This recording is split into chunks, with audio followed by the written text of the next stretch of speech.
Welcome, ladies and gentlemen, to this, your Cancer, November 2022 reading and forecast.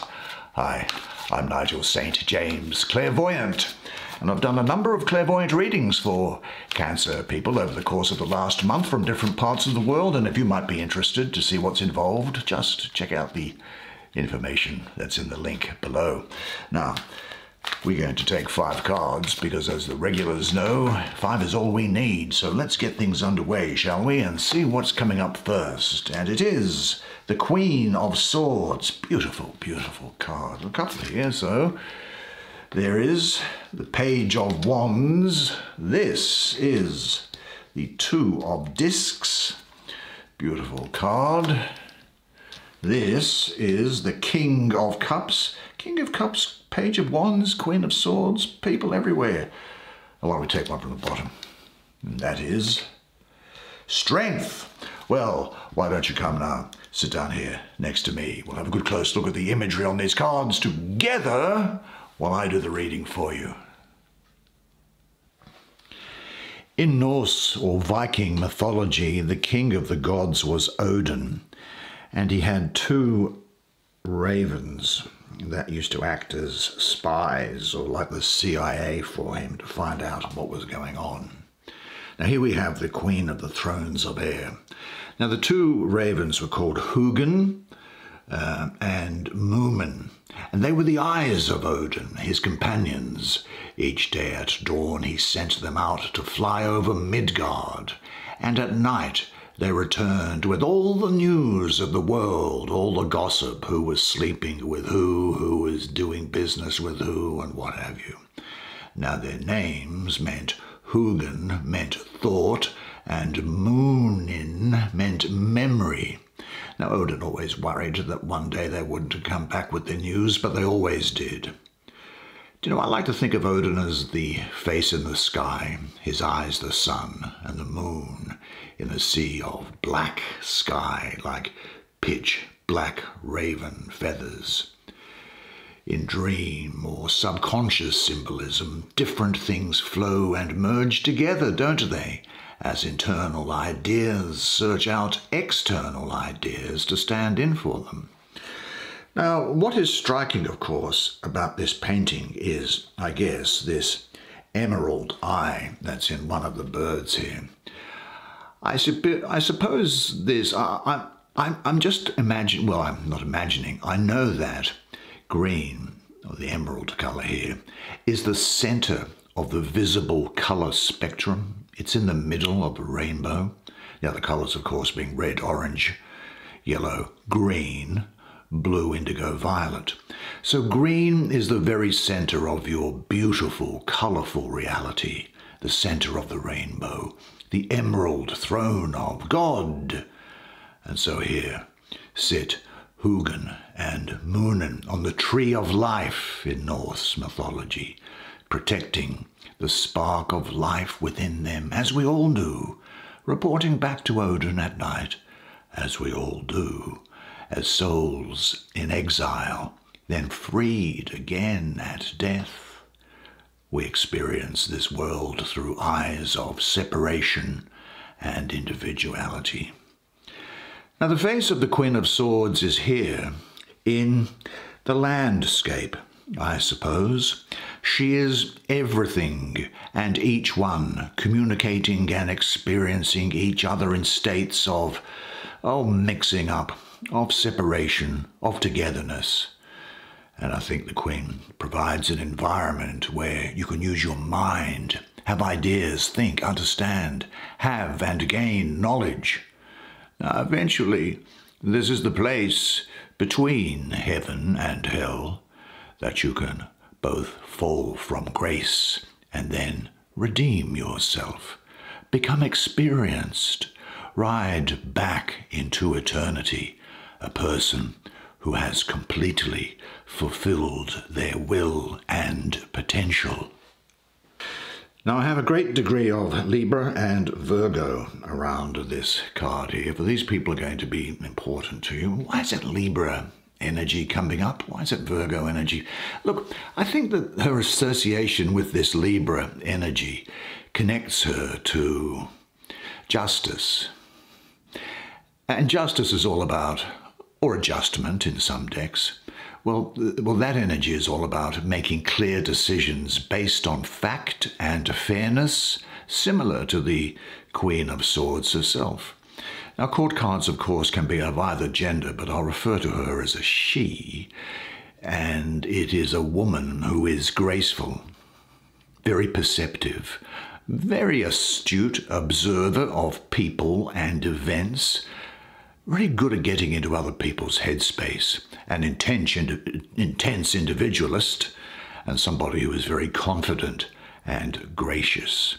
I think this is a period where you might find that you are cutting through old masks and roles. There is a clarity to you, an intellectual, logical, objective nature to you here. Setting aside your masks, renouncing the security offered by playing familiar roles, means the voluntary giving up of habitual defense mechanisms. Now, she is with swords, so by using your sword of penetrating insight, you come to recognize that the masks you wear not only protect and camouflage, but they also separate you from yourself and others. An energetic cutting through of your masks liberates you, and the Queen of Swords leads you out of the surrounding clouds into clarity and openness. This is a time where you are going to be called on to make an unbiased decision about a situation. Now, compassion and empathy may distract you, so you must go with your head and not with your heart. It isn't the time to beat around the bush about a situation. Rather, it is a time to decide and to act. And cut through old patterns and masks and have the courage of your convictions to move forward. Do you know, I think you are in the process of separating yourself more and more from old roles and behavior patterns. Now, this could bring some painful experiences with it, but it's worth it. The clarity you gain frees you. Which are the roles you most easily and most often hide behind? Are you ready to drop them? Look at yourself in different roles. Some of them you'll continue to play, but now with more awareness that that is what you are doing, and you will play them until you no longer identify yourself with them or need them. And say this to yourself: look, my only duty in life is to remain true to myself. Well, let's have a look at the Lord of Waves and Waters, who is sitting beneath this Queen, and he is otherwise known as the King of Cups, as you can see there.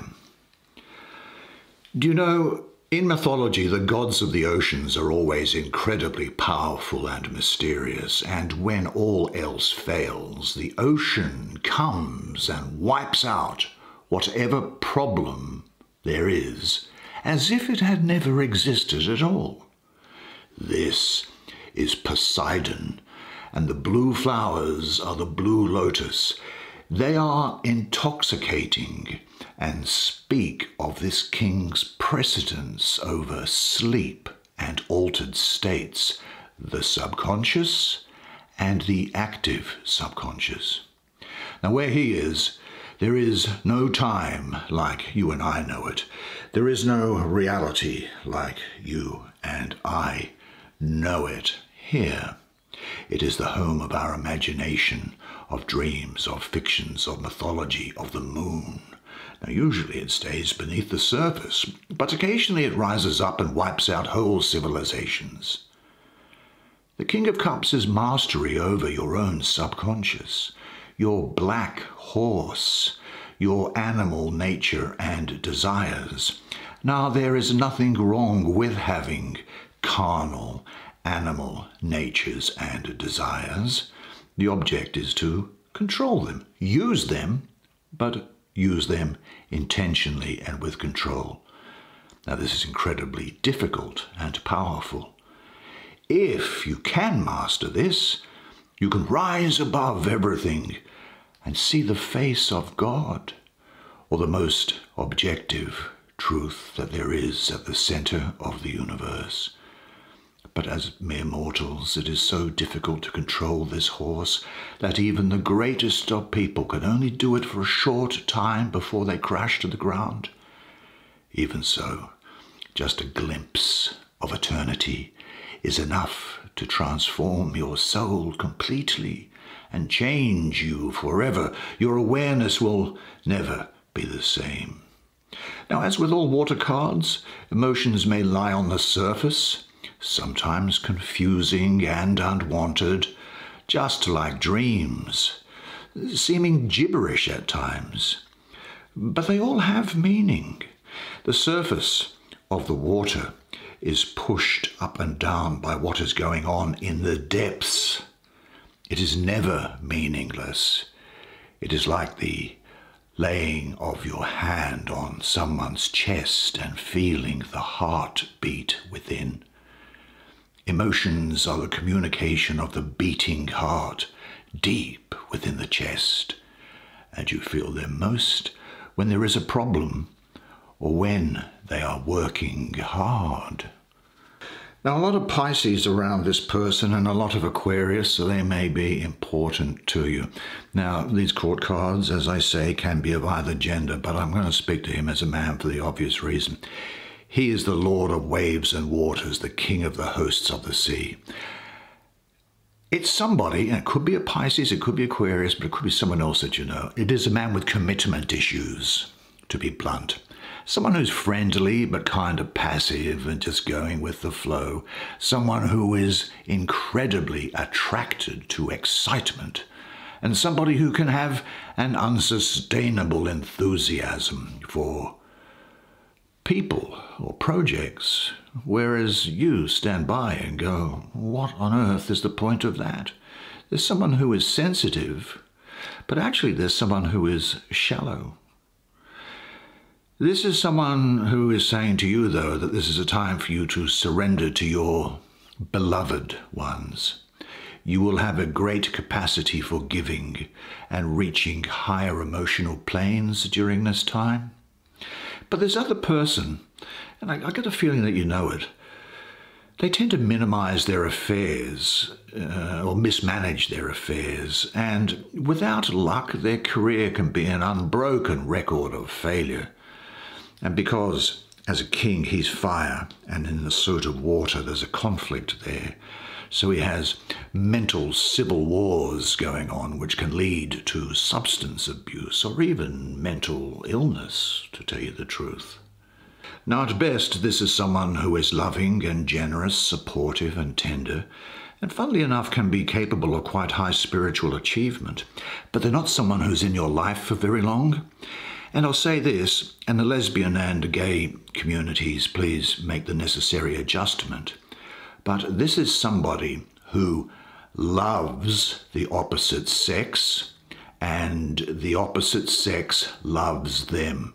They're very charming, but they're not very deep. They are ruled by emotions, not very practical at all. And generally they'll try to talk their way out of picking up their share of the expenses.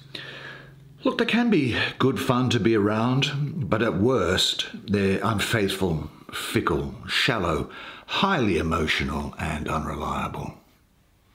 But you, I think, at this time, yearn for intensive interchange with those of like mind and outlook. Seek your true family, the community in which you feel at home.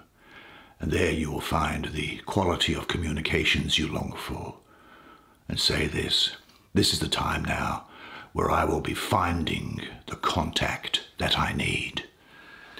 Now, I didn't say it out loud, of course, but this King of Cups also has a great degree of sexuality associated with him. And this period of erotic interest, I think, in you is going to continue through this period. Here we have the card where we have the Sun ruling Leo with Uranus exalted. This is the daughter of the flaming sword. This is telling me that at this time you will have great courage, strength, control of your life forces. Now this can refer to a great love affair, actually.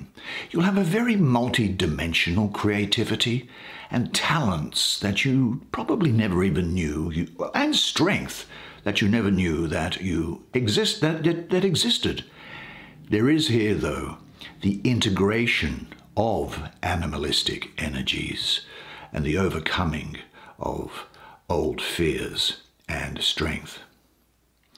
Do you know, this is called strength, which is the traditional name, I suppose, of Major Arcana number 11. But I like the word lust, because lust means more than vital strength. It also includes the joy in and the enjoyment of that strength. And it also means passion. And you can see here that there is a woman who is clearly naked and is sitting astride the neck of the lion, the male lion. Now, I suppose you could read into that a great degree of erotic sexuality. But this is a representation almost of divine intoxication, divine ecstasy, divine madness, and the woman herself may well be intoxicated herself. Now, in this context, I think it's important to say, because this is the message coming through, that you are not going to be punished by God, who has any moral issues about your love life, provided that what you are doing is consensual and legal. Guilt and self-inflicted punishment are wrong in this area. This could also, I think, relate to you having a passion for a particular situation. Look, there's a lust for life here. Engage with life to the fullest and be comfortable with your sexuality. Accept your carnal desires for what they are. Rejoice in them, but don't let them throw your life out of balance. Now, there could well be here also a passionate relationship with a great degree of sexual and emotional intensity here. It's also the case that I think you might well be doing something because you love doing it without over-analyzing things. I'd say this, that if you are ready to accept all which you find in yourself, you will be able to move through everything with deep sensitivity, awareness, love, and understanding. Now ask yourself, what areas of your life would you like to live out more fully? What has prevented you from doing so in the past? Are you ready to deal with this anew? Take everything in with more awareness. Look, we often experience emotions such as love, sadness, pain, rage, or fear as obstacles only because we have never learned to use them as the firewood to stoke the fire. Say this to yourself: I enjoy expressing my energy, vitality, and enthusiasm in all I experience. I am a person of character and strength. I have unlimited creative resources to tap into and to express, and I enjoy living life to the utmost. Well, where shall we travel to next? There's a court card up here. That reminds me of Joan of Arc for some reason. But let's deal with this first, shall we? This is the Lord of Harmonious Change. On one eye is the sun and looks out, and one eye is the moon and looks within. Between them is a veil of flesh separating the face of matter, the Shekinah, that's the feminine aspect of God, or the throne of God, our body, everything's body. Now, the golden coin that's there, I don't know if you can see it in there, but you'll see on there, has the owl of Athena, the ancient and wise owl with the big eyes, the companion soulmate of Athena. This eye looks out into the world, the sun. Now the silver coin, on the other hand, or on the other side of the face, that has the two faces of the Roman god Janus, or Janus, the god of doorways and passages. Now, Janus is a god who has two faces, one at the front and one at the back. And you may ask yourself, where did the name January come from? January came from the god Janus, because he had a face looking forward into the year ahead and a face looking back into the year that had just gone by. Interesting, hey? Now, what is also interesting is the astrology of this card, which is Jupiter ruling the first decan of Capricorn, 23rd of December. What would it be? The 2nd of January, I suppose? Now, you might think to yourself, oh, geez, Jupiter and Capricorn, that's going to be a problem. That's going to be a problem, because Jupiter is all about expansion. And Capricorn is about conservatism and practicality. But because we've got the number 2 here, the number 2 here has an association with Neptune, which is about breaking things forward, new things happening. And with this fire card here, touching there, and this fire card here touching there, there's a lot of the fire energy which goes with Jupiter, which is the ruler of the fire sign of Sagittarius. So I don't think that there's going to be any astrological problem there at all. This is a time, I think, for you to go with the flow. The changes are coming about, but they're going to bring you into balance. And your well-being is going to get a lot better. There's movement here, flux, having a few ups and downs. There's a growth through change. I see you being very busy, multitasking, quite a heavy workload. But the good thing is that you will actually be enjoying what you're doing. And that's a welcome change, isn't it? Jupiter, the planet symbolizing luck and expansion, indicates that the changes coming here with you are going to bring luck and enrich your life. The new will bring you more stability and security with it. That's the Capricorn aspect of it. So I sense that this is a time where you need to learn to go with the flow in your life and trust in the process of change so that you might find harmony and balance. Constant changes in fortune can make things difficult to get off the ground. But there's nothing financially or materially set in concrete at the moment. So things are going to go okay. But I have to tell you, though, that this is also a card of practical good management. Management of your personal affairs. I know it's a drag, paying bills, getting credit cards paid, paying for cars and doing all that, paying loans, but these things need to happen, getting the utilities paid. It's important, sadly, but that's how it is. But your life is subject to a constant change, which allows you to grow, extending and expanding you, and ultimately enriching you. So give yourself up to the transformation with trust.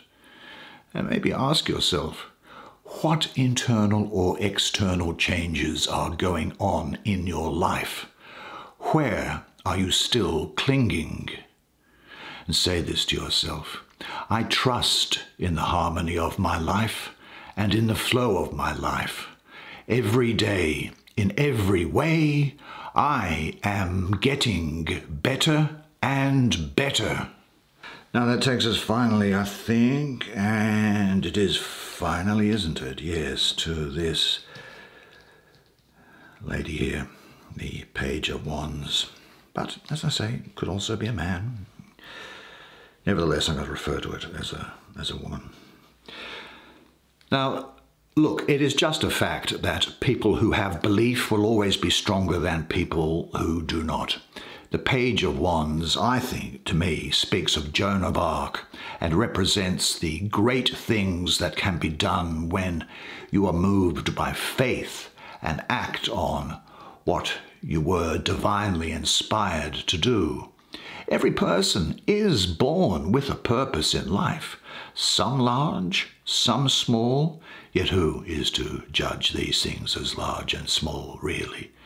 And when you follow that bliss that you were meant for, you will be moving with the current of the universe and will be able to achieve the seemingly incomprehensible and miraculous.